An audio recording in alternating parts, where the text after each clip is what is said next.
So, ladies and gentlemen, welcome to our Moon in the Third House video, which means we're going to be doing Planets through Ascendant series, as in Moon in the Third House, in the sign of Aquarius for Sagittarius Ascendant people, while Moon rules the 8th house with the sign of Cancer. And as always, if you do not know, if you have this particular placement, what sign it's in, what nakshatra it's in, all the other astrological details for that, check out the links here. Check out my full astrological report, including my books, consultations, and link to my academy, Magha Vedic Astrology Academy, where I not only teach you about astrology and nakshatras, but I discuss with my new vlog about everything and anything without, any restrictions. So anyway, let's talk about this placement. So when Moon is in the third house in Aquarius as the 8th lord, okay?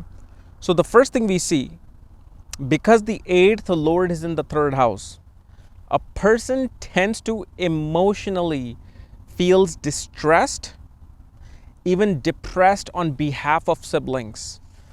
Because of the fact a person will be so eccentric, this particular individual, so let's say if you have this particular placement, you are so eccentric that the relationship with your younger sibling becomes emotionally draining. Now, look at the word that I'm using. Emotionally draining. Draining is like a draining pipe, right? Like a plumbing pipe. What is the 8th house? 8th house represents bathrooms and underground plumbing. So because the sign of Cancer is there, it shows the person feels emotionally drained. But by what? With the third house. Now, third house doesn't necessarily mean like, only by younger sibling. It could also be through social media. Social media will drain you emotionally. Communicating with a large group of people, especially in a conference-like setting. Whether you're on a Zoom conference, whether you're on a stage on a conference, whether you are speaking, online, those things can emotionally drain you out. And usually you will see such a person will always tend to communicate about some social issue which has been buried underneath. Meaning they may talk about issues, social issues, criminal issues that are not being dealt with, that are being very secretive and hidden. They will communicate about that. And because of such communication, they can feel ostracized. People will be like, oh my God, you're crazy. Why are you always keep talking about such things? Because this is a person who's very scientific in nature. Scientific and eccentric. It's kind of like a mad scientist.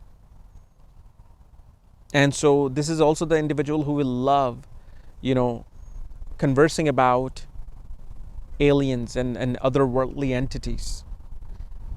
And because 8th lord is in the third house, shows when they write, they will write about mysteries. They will write about secret subjects, hidden subjects. But especially you will notice with this particular moon, sci-fi subjects, medical subjects. Subjects somehow related to children becomes very, very emotionally close to this individual. And you will also understand that this particular person gains. So it's kind of like seesaw thing. On one hand, they feel emotionally drained by a group of people, large committees, large settings, but then they also gain. They find recognition and gain through such things. Like, for example, you can see a person, and I'm not saying that this person has it, but like, for example, someone like David Icke would be a perfect example. How on one hand, he gets ostracized by society. On the other hand, he's loved by certain members of society, and he has to always juggle those two different avenues. So these are the type of situations such a person runs in. But also, depending upon if the planet is receiving some aspect or conjunction, obviously that's going to have a dramatic effect on this moon, because here moon is in a very vulnerable position as the 8th lord. And moon is a very impressionable planet. Whoever aspects moon or is conjunct moon, moon just easily gets influenced.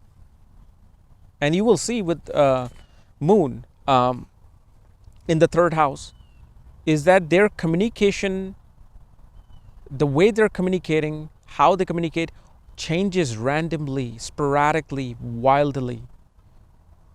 If you thought this person's a very emotional communicator, suddenly they will change tunes and become an aggressive communicator. And you'll be like, this person must be crazy. Well, they're not really crazy. They're just, that's who they are. Change is the name of their game. And because third house represents big transformation, because it's the eighth from the eighth, such a person, because of either younger sibling, neighbor, you know, and especially doing things online, will suddenly find big dramatic changes in their life, big transformations in their life. Okay. So anyway, guys, this was my analysis of moon in the third house of Sagittarius ascendant people. If you're new to my channel, subscribe below so you don't miss these type of videos. And if you want to know where your particular moon is placed, all your astrological details for that, check out the links here. Otherwise, we'll see you tomorrow. Bye-bye.